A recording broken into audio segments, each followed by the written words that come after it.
예, 오늘도 지난 시간에 이어서 강화와 소비자 행동, 조작적 조건화에 포함된 내용들을 살펴보겠습니다. 지난 시간에 우리가 강화에 대한 내용을 좀 살펴봤었죠. 긍정적 강화와 부정적 강화. 그런데 이 강화가 이루어지기 위해서는 어, 강화 스케줄이라는 게 중요한데, 우선 전체 강화와 부분 강화에 대한 어, 내용을 먼저 살펴보도록 할게요. 전체 강화라는 거는 뭐 전체 집중 광고를 하는 경우, 그래서 아예 집중 기간 동안 계속적인 강화를 하는 거예요. 그래서 신제품 출시나 뭐 그런 어떤 집중적으로 강화가 필요한 경우에 이제 전체 강화를 하는 거고, 부분 강화라는 것은 시간을 좀 간격을 두고 어, 일정 정도의 시간 간격이나 어, 그 시기를 좀 달리 해가면서 강화를 주는 그런 경우가 되겠습니다. 그래서 어, 집중하는 그 전체 강화는 초기에 바로 그냥 학습이 일어나도록 만드는 거고, 부분 강화라는 건 이제 지속적인 학습을 발생시키기 위해서 이제 매체 일정 같은 것들을 어, 짜임새 있게 수립을 해야 되는 거예요. 그래서 즉각적인 학습 효과를 원할 때는 전체 집중 강화 방법을 사용하지만, 학습 목표가 지속적이고 반복적인 구매 유지에 있다면 분산 강화 방법이 더 효과적이다라고 할 수 있습니다. 그래서 우리 그 교재에도 보면 부분 강화법과 전체 강화에 대한 사례를 드러났죠. 그래서 집중 강화 같은 경우가 이제 전체 강화를 하는 사례고, 시즌 제품, 즉 계절성 있는 제품들은 뭐 여름 제품 같은 경우는 봄부터 시작해서 여름까지 부분적으로 하게 되고요. 그 다음에 이제 동절기, 겨울 제품 같은 경우는 보통 9월, 10월에 시작해서 뭐 동절기 기간까지 하게 되는, 그렇게 좀 광고를 1년 내내 하는 게 아니고 그 시즌 시작 시점 이전에 집중을 해서 하는 거죠. 그래서 이제 분산 경험을 하도록 하는 겁니다. 그래서 이 강화 시기를 어떻게 하느냐 하는 측면이 어, 굉장히 중요한 부분이라고 볼 수 있어요. 그래서 뭐 시즌 제품 강우도 그냥 집중적으로 하기 때문에 어떻게 보면 어, 집중적인 어, 강화라고 볼 수 있죠. 그래서 전체 강화라고도 볼 수 있고, 부분 강화라는 거는 이제 일상 제품들이에요. 그래서 이거는 1년 내내 그렇다고 강화를 할 수는 없잖아요. 뭐 비용이 많이 들어가는데 예산이 풍부한 기업이라면 뭐 연중으로 그냥 TBCF로 계속 내보낼 수도 있겠지만, 뭐 그럴 수 있는 기업은 우리 국내에 한두 개밖에 없죠. 예, 뭐 통신기업의 SKT나 KT, 그 다음에 전자제품으로는 삼성전자나 LG전자 정도가 가능한 거고, 그렇지 않은 경우는 대부분 다 이런 부분 강화를 그 분산 강화를 할 수밖에 없어요.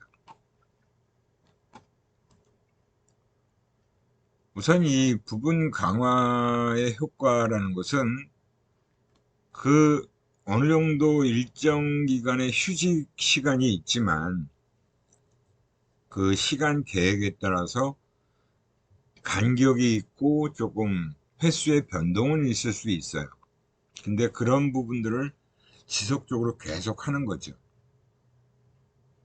그래서 우선 부분 강화라는 것은 강화물의 제공 시간 계획을 잘 짜야 된다. 어떻게 설정하느냐에 따라서 소비자의 반응이 달라질 수 있다는 것을 확실히 알고 있어야 됩니다. 그래서 이제 간격 강화 계획하고 비율 강화 계획이 있어요. 크게 나누면.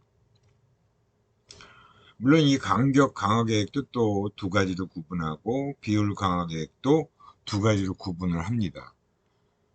근데 우선 간격 강화라는 것은 경과 시간 또는 강화와 강화 사이의 시간 간격을 기준으로 하는 거예요. 그 간격을 일정하게 유지할 거냐, 불규칙하게 유지할 거냐는 또 상황에 따라서 스케줄링을 해야겠죠.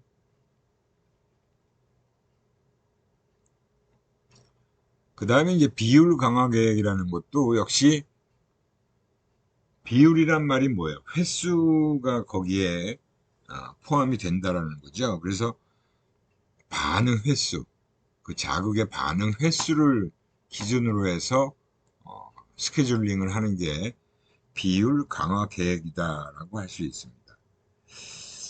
그래서 이 두 가지가 크게 나누면 두 가지지만 전체적으로 네 가지의 강화 스케줄을 우리가 생각해 볼 수 있습니다. 간격이라는 건 뭐 어느 정도 시간 간격을 두고 우리 소비자들이 구매 행동을 할 때 그 간격을 고려해서 강화물을 제공하는 거고요. 비율이라는 것은 뭐 몇 번 구매하면 뭐 강화를 주게 되는 그런 것들이죠. 근데 그 몇 번이냐는 것도 역시 뭐 횟수를 그 소비자의 반응에 따라서 어떤 소비자는 뭐 한 번에 그냥 빠른 그 횟수로 5번을 한꺼번에 빨리 구매하는 경우도 있고 또 그렇지 않은 소비자는 좀 횟수를 늦추는 좀 천천히 구매하는 사람도 있잖아요. 그래서 그 상황이 다 다르게 적용된다라는 것을 우리는 생각해야 됩니다. 우선 간격 강화 스케줄에도 고정 간격 강화가 있고 변동 간격 강화가 있어요. 고정 간격 강화, 그다음에 변동 간격 강화. 고정 간격 강화라는 것은 일정 시간 경과 후에 나타낸 반응에 대해서 강화를 하는 거예요. 그러니까 우리가 쉽게 생각하면 매월 월급이 꼬박 나오는 직장인들은 그 한 달이라는 간격이 있잖아요. 그죠? 그래서 그 한 달 동안에 일을 하고 나면 딱 월급이 나오고 그렇게 되는 것이 고정 간격 강화예요. 그래서 여기서도 보면 이 제품 같은 경우가 이제 T 멤버십이라고 하는 부분을 광고하는데 뭐 매주 금요일 날 50%를 할인한다. 그다음에 매주 월요일 날 우먼스 데이다 그래서 20%를 할인해 준다라고 얘기를 합니다. 그래서 일정 시간, 그 7일간이라는 일주일을 얘기하는 거죠. 꾸준히 유지하는 것에 대한 강화 전략을 펼치게 되는 거고요.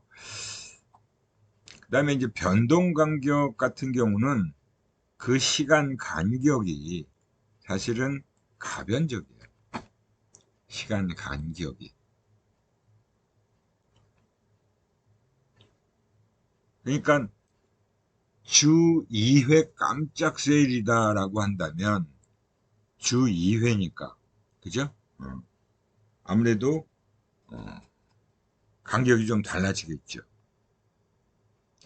매주 월요일이 아니라 뭐 월요일 날 했다가 그 다음에는 또 뭐 금요일 날 했다가 이런 식으로 간격이 좀 변화를 주면서 하는 강화 방법이 변동 간격 강화 스케줄이라고 볼 수 있습니다. 그러니까 불규칙적인 간격으로 강화를 준다라고 보면 돼요. 역시 비율 강화도 고정 비율이 있고요. 그 다음에 가변 비율이 있어요. 뭐 고정 비율 같으면 여러분들이 뭐 흔히 그죠? 쿠폰 제공해 주는 걸로 생각하시면 돼요. 여러분들이 미용실을 가도 헤어샵에 가도 뭐 10번 커트를 하면 10번째 커트 하고 나면 그 다음은 커트비를 무료로 해준다든가 뭐 50%로 할인해 준다든가 이런 식으로 하는 거죠. 커피 전문점에서도 10잔 마시면 그 다음에는 한 잔을 무료로 먹을 수 있는, 마실 수 있는 쿠폰을 또 제공해 줍니다. 지금 이렇게 하고 있는 데가 이제 뭐 이디야 커피가 대표적인 매장이라고 볼 수 있죠. 그래서 이디야 커피를 계속 이용하는 고객들은 10번 마시고 나면 그게 기간이 얼마가 됐던 간에 10번만 채우고 나면 그 다음에 한 잔은 무료예요. 그죠? 그리고 뭐 다른 제품들도 그런 식의 고정 비율 강화를 하는 경우가 많습니다. 그 예전에는 막 요즘은 좀 그런 광고가 없었는데 치토스라는 그 과자가 뭐 10개를 구매하고 나면 뭐 장난감을 제공해 준다. 뭐 이런 경우도 있었고요. 근데 이제 가변 비율 강화라는 것은 뭐 비율 강화는 같아요. 근데 그 횟수, 반응의 횟수가 가변적이라는 거예요. 반응의 횟수가 가변적이라는 것은 뭐 5번을 구매했을 때 또는 뭐 7번을 구매했을 때 그것이 정해져 있지 않은 경우죠. 이게 불규칙적인 겁니다. 그래서 사실은 이 고정 비율하고는 다르게 그냥 그 전체 확률이라는 건 거의 동일하게 작용을 해요. 그래서 여기 어, 로또 복권이 있는데 사실은 로또 복권은 항상 할 때마다 확률은 똑같아요. 그러니까 뭐 로또 복권을 100번 구매한 사람이나 1000번 구매한 사람이나 나올 확률은 동일하기 때문에 언제 나올지 알 수가 없는 거죠. 그죠? 그리고 물건 구매하는 것도 마찬가지예요. 뭐 언제 구매하고 나면 경품이 주어질지를 정해져 있는 횟수가 없다라는 거예요. 그렇기 때문에 그냥 계속 구매를 해야 되는 거죠. 그러니까 우리가 도박장을 여러분들이 게임 하는 데를 못 가보셨을 텐데 내국인이 들어갈 수 있는 도박장은 우리 국내에는 그 정선에 있는 강원랜드 어, 게임룸만 들어갈 수 있어요. 저도 한번 딱 들어가 봤는데 거기에 이제 대표적인 우리가 잘 알고 있는 슬롯 머신이라는 게 있잖아요. 슬롯 머신은 그 동전이 쏟아질 수 있는 확률이 뭐 33.3%인가 35%인가 그 정도에 맞춰놨대요. 그러니까 누구는 뭐 10만 원을 갖고 와서 계속 했는데도 안 나오고 누구는 뭐 500원만 딱 놓고도 확 쏟아지는 경우가 있어요. 이게 이제 바로 어, 가변 비율, 변동 비율 강화라고 볼 수 있죠. 이렇게 그 강화 스케줄이라는 게 딱 정해져 있으면 참 좋은데 마케팅 하는 사람 입장에서는 어떻게 보면 이런 가변 비율로 해주는 게 훨씬 더 효과적이다라고 할 수 있습니다.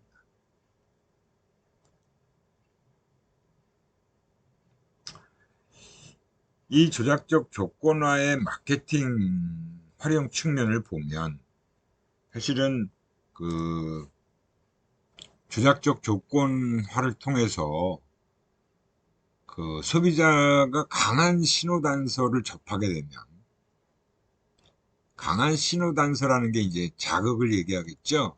어떤 자극이 나타나게 되면 어떤 결과를 얻게 될 것인지를 예상하고 그것에 대한 반응을 이제 보여주는 거예요.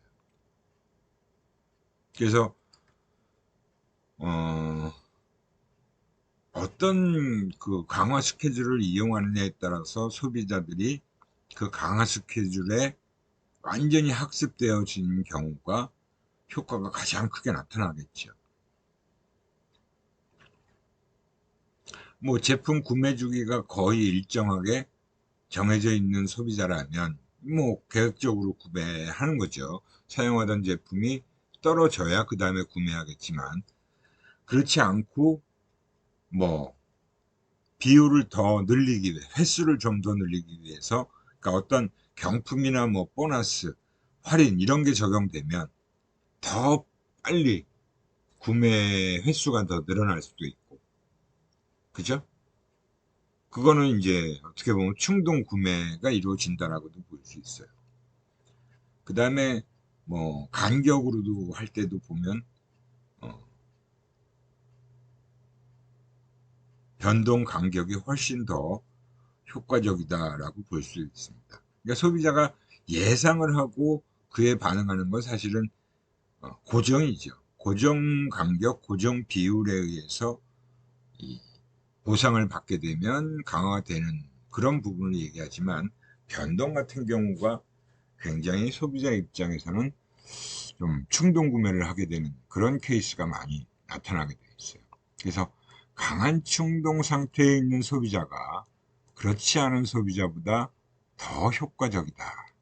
이건 이제 어떻게 보면 기업 입장에서, 마케팅하는 그 담당 입장에서는 바로 이런 충동 상태에 있는 소비자가 훨씬 더 자기네가 마케팅 자극을, 어떤 자극을 내보내느냐에 따라서, 그것도 어떤 스케줄에 따라서 내보내느냐에 분명히 효과가 더 크고 강력하게 나타날 수 있다는 걸 우리는 알 수 있어요.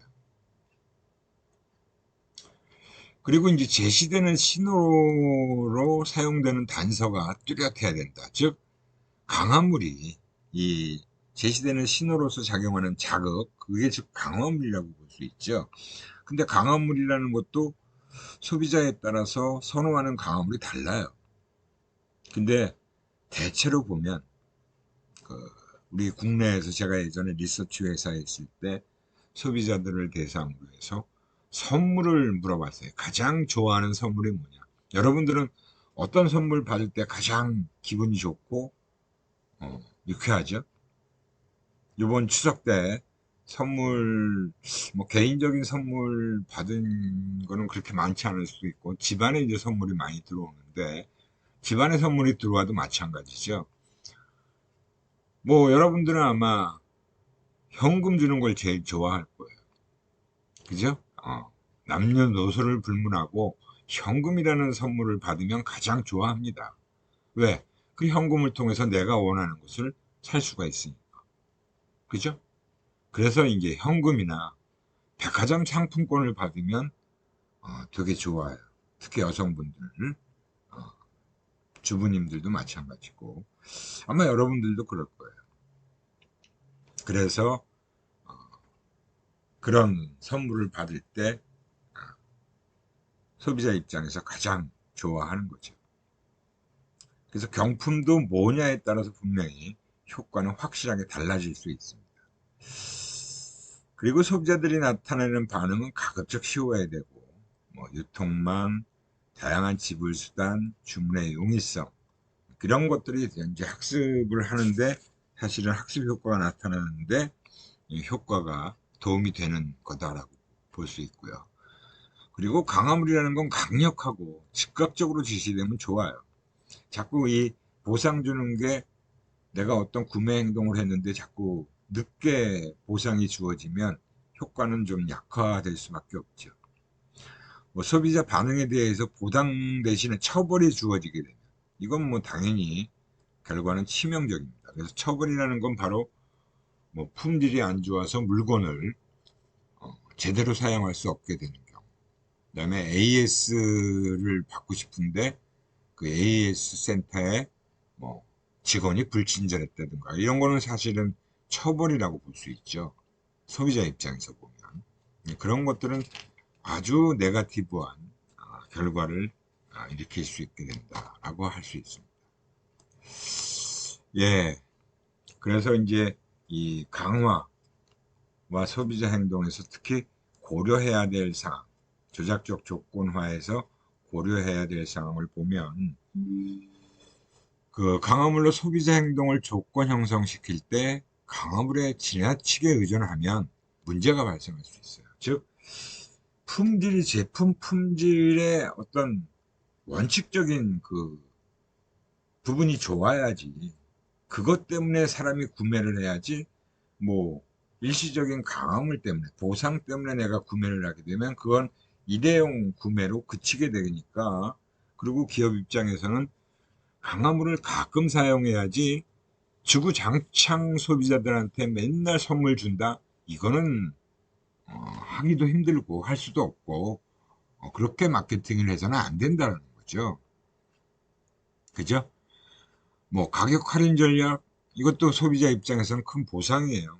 근데 이것도 1년에 한 번 내지는 뭐 몇 년에 한 번 정도 할인을 해야지 너무 빈번하게 그걸 가격 할인을 한다면 그럴 때 소비자 행동은 사실은 그 상표의 긍정적인 특성인 때문에라기보다는 뭐 가격 할인에 의해서 통제가 될 가능성이 크다는 거예요. 그래서 우리가 지금 최근에 보면 의류 업체들이 사실은 한동안 그 지금 최근까지 굉장히 의류 업체가 힘들어져 왔던 것도 가격 할인이라는 거를 많이들 하고 있어요. 근데 예전에 모 브랜드는 할인을 하지 않는다는 걸 광고한 적도 있어요. 왜? 워낙 많은 브랜드들이 할인을 많이 하고 있기 때문에. 그래서 신제품 나왔을 때 조금만 참고 기다리면 곧 할인할 거야 라고 생각하는 거예요. 그러니까 의류업체들도 할인을 할 수밖에 없는 게 이 시즌 제품이기 때문에 신제품이 나와서 다 팔리지 않으면 재고로 2월 상품이 되고 그걸 또 팔아야 되니까. 그래서 시즌이 끝나기 전에 끝 무렵에 가면 시즌 오프라 그래서 할인을 할 수밖에 없는 거예요. 그렇게 그것이 계속 반복되다 보니까 의류를 구매하는 소비자 입장에서는 세일하지 않으면 신제품을 비싼 가격에 제값 주고 사는 소비자가 점점 없어지는 거죠. 그러다 보니까 그 의류업체들이 수익이 자꾸 감소하게 되고, 그죠?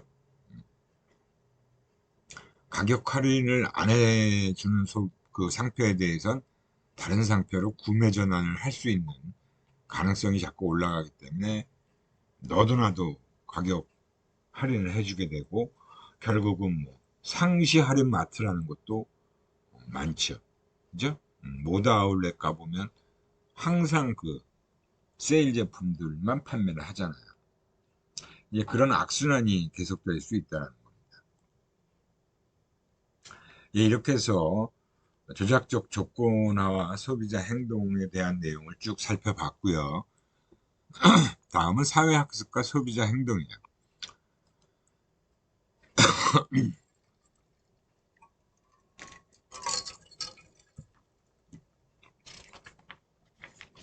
그 사회학습이라는 건 뭐 앞에서도 여러 번 얘기했죠.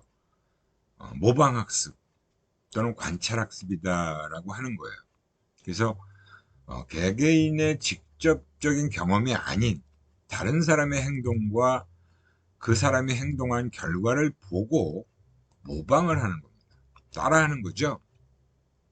그렇게 해서 학습이 이루어지는 것이 바로 사회학습이라는 것이고 우리가 어려서부터 이런 사회학습에 우리는 굉장히 많이 적용되어져 왔습니다. 사실은 우리 남 따라하는 것을 쉽게 하는 경우가 있잖아요. 야 저렇게 하니까 좋은데 재밌는데 그죠? 그리고 저렇게 했더니 뭐 보상을 받아? 이런 것도 다 학습이 되는 거예요. 자기가 직접 경험하지 않더라도. 결국은, 어, 그 따라하기라는 게 이제 학습이 이루어지게 되면 따라하는 게 되는 거죠. 소비자가 직접 행동함으로써 학습하는 것이 아니라 다른 사람의 행동을 관찰하는 것으로 학습이 일어나는 것. 흔히 모델링이라고 한다. 모방학습이라고 한다라고 해서 우리가 뭐 뉴스에 가끔 보면 뭐 절도범이 그런 그 범죄 행위를 보고 절도범의 범죄 행위를 보고 어린 친구들이 그 절도를 따라하는 그래서 모방 범죄를 하는 경우가 많이 빈번하게 나타나죠.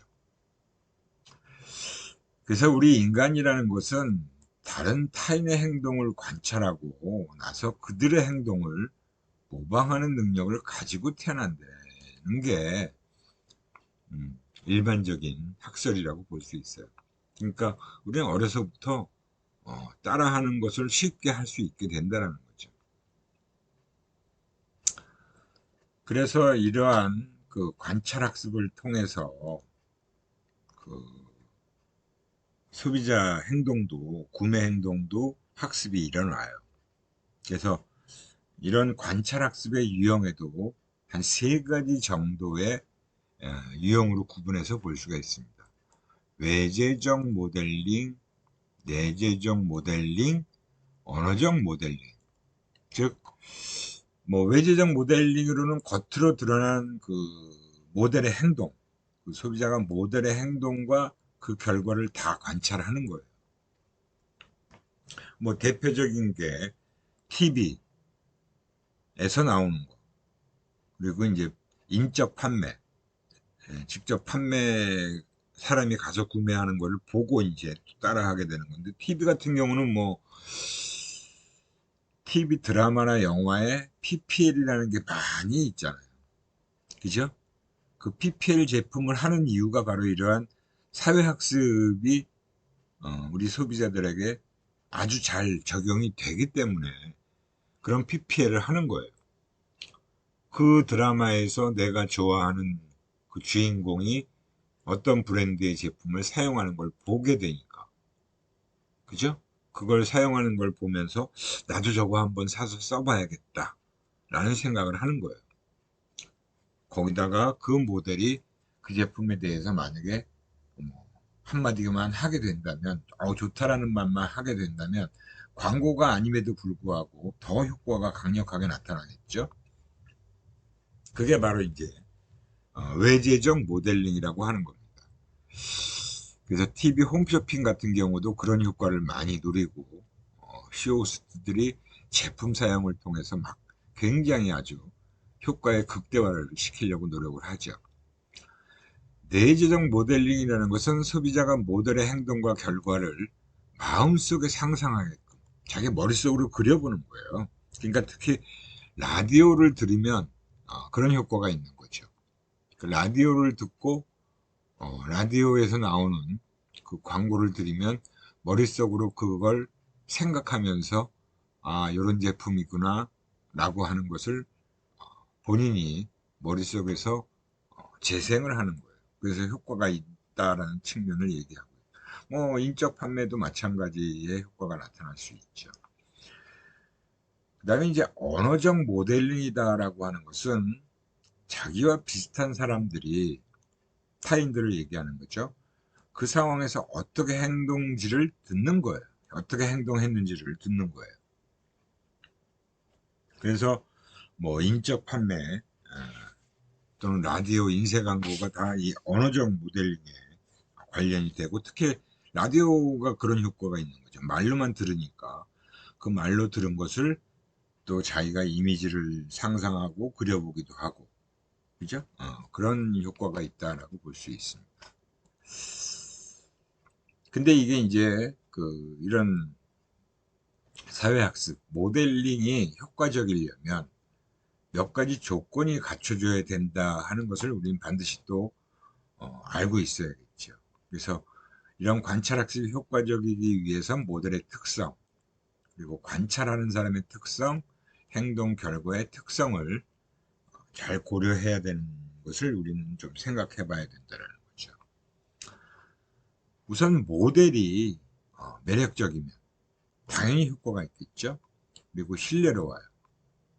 믿음직스러운 사람이 모델을 할 경우, 그 다음에 전문가예요. 전문성을 갖춘 사람이 모델의 역할을 하면 역시 또 믿고 구매할 수 있는 거죠. 그래서 우리가 TV CF에 나오는 모델들을 보면 일단 매력성이라는 것이 이제 호감을 유발하니까, 그죠?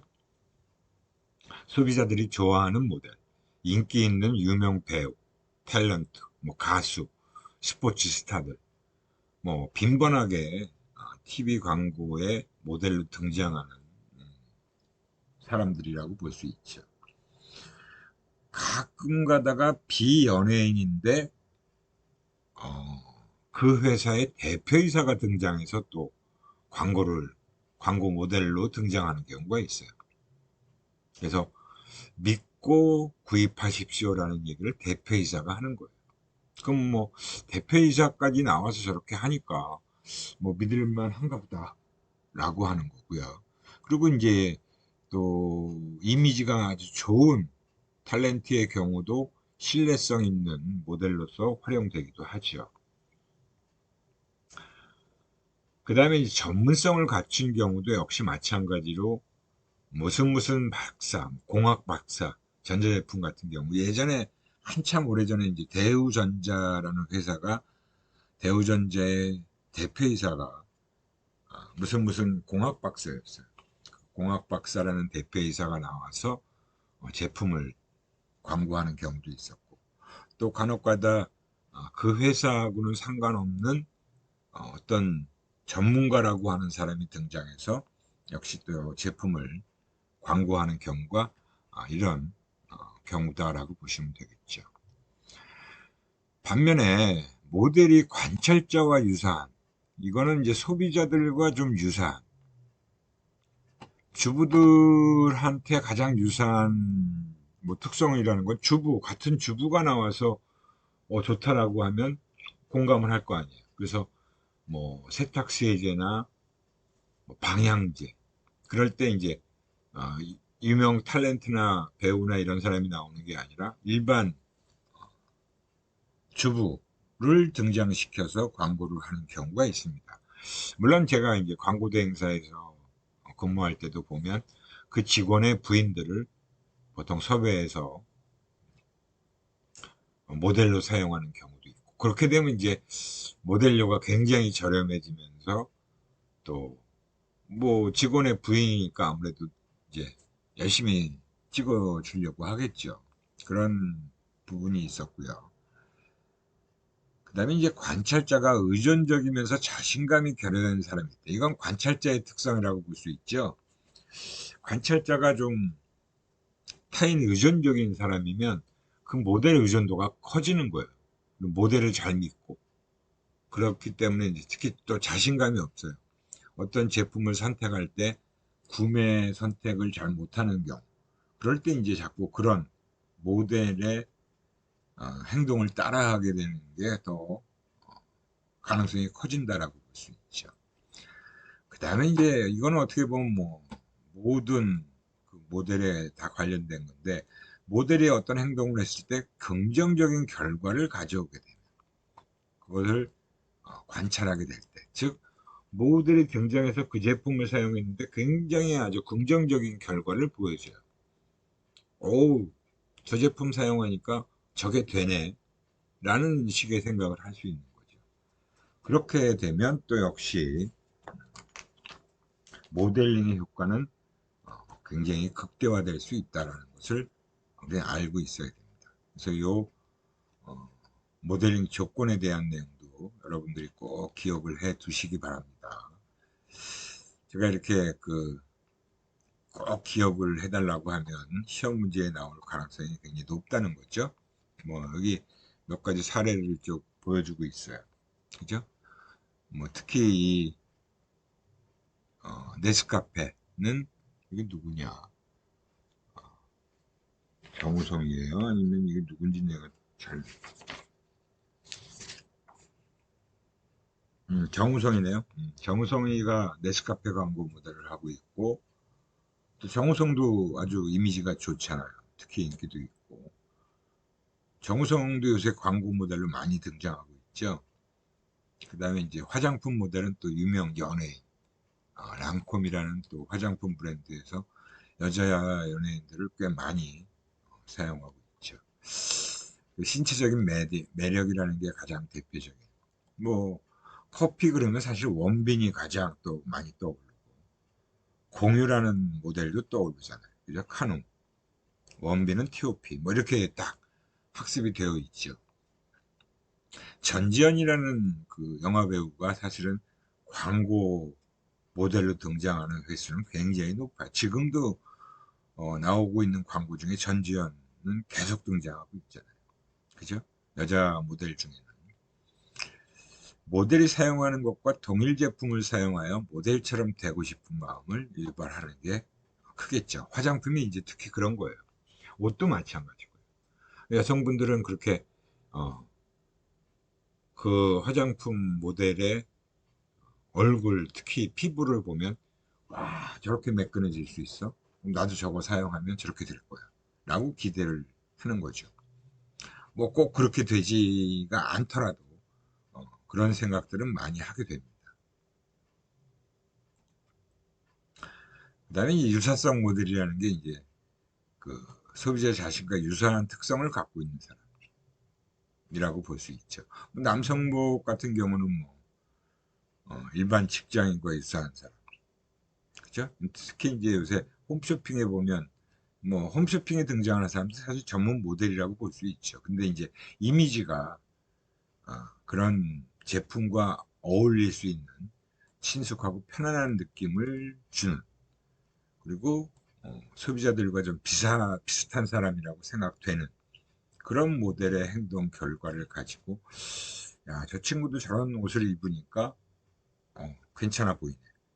저 친구의 체형이나 내가 비슷하면 당연히 괜찮다라고 생각을 하는 거죠. 뭐 전문 모델이 없어서 방송의 FD를 모델로 대체했는데 오히려 일반인이니까, 그죠? 원래 등장하던 그런 연예인들이 아니고 자신의 남편하고 비슷하다라고 생각되고 저 정도 체형이면 우리 남편하고 비슷해 라고 해서 홈쇼핑에서 많이 팔린 그런 사례도 있다라고 볼 수 있습니다. 뭐 전문성 모델에서는 이제 특히 어떤 전문직에 있는 사람들이에요. 뭐 스포츠 모델 같은 경우가 이제 전문직에 있는 사람이고, 이경재라는 건 또 TV에도 노출이 많이 됐던 사람이죠. 케이블 TV에 나와서 한의사로서의 자기의 전문성을 드러냈기 때문에 이 이경재라는 사람을 통해서 또 역시 관련된 제품들을 하게 되면, 그죠? 어, 요새 홈쇼핑에도 이경재 이 한의사는 계속 등장을 하고 있어요. 뭐 박찬호 같은 경우는 예전에 이제 뭐 모델로 등장했던 사례가 몇 개 있죠. 그렇게 많이는 등장 안 했지만 이 야구 전문가지 사실은 뭐 그 KCC는 그 인테리어 주택 건설과 관련된 제품인데, 하여튼 뭐 전문가 모델이라고 하는 사람에 해당될 수도 있고 그렇지 않을 수도 있는데, 예전에 이제 삼보 컴퓨터가 박찬호를 모델로 써서 좀 효과를 본 적이 있고요. 요새 뭐 등장하는 또 스포츠 스타 중에는 어, 김연아도 꾸준히 등장을 하죠. 그리고 다른 경우도 좀 등장을 하는 경우가 몇 번 나타나는 걸 봤어요. 뭐 전문 지식을 가진 것으로 믿게 되면 일단 신뢰를 주기 때문에 효과가 있다. 그리고 모방학습을 유발하는 강력한 요인이 전문성 모델이다라고 얘기를 하고 있습니다. 그 다음에 이제 시연 광고라는 걸 통해서 테스트모니얼이라고 얘기하는 건데요. 이거는 이제 뭐 그 제품을 사용했더니 어우 굉장히 효과가 좋아. 사용 결과가 아주 좋다라는 걸 보여주는 거예요. 그게 검증 광고라는 얘기도 하는 경우가 있어요. 예전에 뭐 세탁 세제 광고 막 이런 얼룩진 것을 싹 사라지게 해주고, 그 다음에 막 주방 세제, 그다음에 욕실 세제 이런 데서 이제 그런 식으로 했고요. 그다음에 뭐 이런 그 운동기구 같은 것들도 막 하면서 효과가 좀 나타난다는 거를 막 보여주죠. 홈쇼핑에서 특히 이런 시험 광고를 많이 하게 되는 거예요. 그래서 판매 현황, 지금 이제 거의 다 매진이다라는 걸 계속 자막으로 보여주잖아요.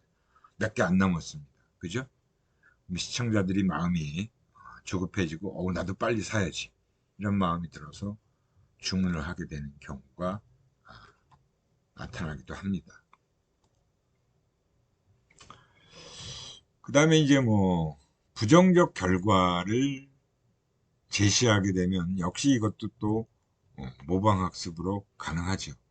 바람직하지 않은 행동의 처벌 효과를 보여주는 거예요. 그 대표적인 게 이제 음주운전, 흡연, 약물 남용을 하게 되면 안 좋은 결과를 일으킨다.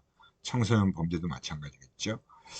그래서 이렇게 이런 약을 제약 광고 중에서 특히 그런 게 나오고, 이런 약을 복용하지 않으면 이런 위험에 노출될 수 있다는 것을 또 보여주는 거죠. 특히 음주운전 같은 경우 흡연은 뭐 아예 패키지에 아주 혐오스러운 그 병과 관련된 그런 증상들을 사진으로 보여주는 그런 것도 다 하고 있어요. 약물남용도 마찬가지겠죠. 그 음주운전 광고가 이제 가장 대표적인 광고라고도 볼 수 있습니다. 이렇게 해서 조작적 조건화와 관련된 내용들을 쭉 살펴봤어요. 지난 시간과 이번 시간을 거쳐서. 이 요약 관련된 내용은 여러분들이 한번 쭉 읽어보시면서 다시 또 책에 있는 내용을 한번 정리해 보시는 게 굉장히 도움이 될 겁니다. 그래서 학습의 정의, 그리고 행동학습과 인지학습, 행동학습 연합학습이라고 하기도 하죠. 보존적 조건 형성. 여기서 이제 뭐가 중요하다라는 거. 마케팅에서는 일반화와 변별. 조작적 조건화는 뭐고, 역시 그 행동 빈도를 높이기 위한 강화 방법, 즉 강화 스케줄에 대한 설명했었죠. 그래서 이제 고정 간격, 변동 간격, 고정 비율, 변동 비율, 가변 비율이라고도 얘기하죠. 그런 스케줄링이 적용되는 사례, 그런 부분에 대해서 여러분들이 잘 정리해 주시기 바랍니다. 그다음에 사회학습, 그죠? 관찰학습이라고도 하고 모방학습이라고도 하는 겁니다. 그리고 관찰학습이 효과를 보기 위해선 모델의 전문성, 유사성, 매력성, 이런 요인들이 갖춰져야 된다. 이렇게 해서 내용 요약까지 쭉 살펴봤고요. 우리 교재에 보면 이제 그 심화학습이라고 해서 122페이지에 연구 1 보면 소비자는 어린 시절을 떠올리게 하는 냄새를 선호하게 된다. 그렇죠? 냄새. 엄마 품에 안겨 있을 때 그 엄마의 냄새에 대해서 굉장히 강한 그 연합이 되어 있어요.